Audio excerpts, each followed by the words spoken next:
അങ്കമാലി മാങ്ങക്കറി കൂട്ടി ഊണ് കഴിക്കാൻ വേണ്ടി അങ്കമാലി വരെ പോകണ്ട കേട്ടോ. നമ്മുടെ കാലടി ടൗണിൽ തന്നെ അങ്കമാലി മാങ്ങക്കറിയും ഊണും കിട്ടുന്ന ഒരു കിടിലൻ സ്പോട്ട്. അതുപോലെ തന്നെ അങ്കമാലി മാങ്ങക്കറി മാത്രമല്ല കേട്ടോ, ബീഫും ഊണും കിട്ടുന്ന ഒരു കിടിലൻ സ്പോട്ട് പരിചയപ്പെട്ടാലാ. വീഡിയോ സേവ് ചെയ്ത് വെച്ചോ, ഫോളോ ചെയ്ത് കൂടെ കുടിക്കോ. ഗൈസ്, ഇവിടെ വന്നപ്പോ കണ്ട കാഴ്ച കേട്ടോ, ഇജ്ജായി തിരക്ക്. ഈ ഒരു തിരക്ക് കണ്ടാൽ തന്നെ മനസ്സിലാവും ഇവരുടെ ഫുഡിന്റെ ക്വാളിറ്റി എത്രത്തോളം ഉണ്ടെന്ന്. ഇവിടുത്തെ മെയിൻ സ്പെഷ്യൽ എന്ന് പറഞ്ഞാൽ ബീഫും നായാണ്. ബീഫും നായും ചോറും മാങ്ങക്കറി ഉൾപ്പെടെ 100 രൂപയ്ക്കാണ് നമ്മൾ കൊടുക്കുന്നത്. പിന്നെ മീൻ വറുത്തത് 2 ഐറ്റം 3 ഐറ്റം ഒക്കെ ഉണ്ടാവും. പിന്നെ മീൻകറി ഉണ്ടാവും, ചിക്കൻ കറി ഉണ്ടാവും. അപ്പൊ ഇനി നമുക്ക് ഇവിടുത്തെ ഫുഡ് കഴിച്ച് നോക്കാം.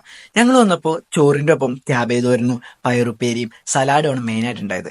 പിന്നെ നമ്മുടെ മെയിൻ ഐറ്റമായ സ്പെഷ്യൽ വന്ന് ഈ സ്പെഷ്യൽ എല്ലാവരും ചാർജ് ചെയ്യുന്നത് വെറും 40 രൂപ കേട്ടോ. ഞങ്ങൾ ഇവിടുത്തെ സ്പെഷ്യലായിട്ട് എടുത്തത് ബീഫും കായുടെ ഒപ്പം തന്നെ ഇവിടുത്തെ കൊഴുവ ഫ്രൈ ആണ്. ചോറും മാങ്ങക്കറിയും കുഴച്ചിട്ട് അതിലേക്ക് കുറച്ച് സലാഡും കുറച്ച് ബീഫിന്റെ കഷ്ണവും അതുപോലെ തന്നെ കുറച്ച് കൊഴുവയുടെ ഫ്രൈയും അതുപോലെ തന്നെ കുറച്ച് ക്യാബേജ് തോരനോട് കൂട്ടി ഒരു പിടി പിടിച്ചാൽ റബ്ബേ റാഹത്തായി. പിന്നെ വേറെ ഒന്നും വേണ്ട. എങ്ങനെയുണ്ട് കാണാം? അപ്പൊ നമ്മുടെ സ്പോട്ടിന്റെ ലൊക്കേഷൻ വരുന്നത് കാലടി ടൗണിൽ തന്നെ കേട്ടോ. ടൗൺ പള്ളിയുടെ നേരെ ഓപ്പോസിറ്റ് ആണ് ഈ ഒരു സ്പോട്ട് വരുന്നത്. അപ്പൊ കഴിച്ചിട്ട് എല്ലാവരും ഫീഡ്ബാക്ക് അറിയിക്കാം. അപ്പൊ ഓക്കെ, ബൈ.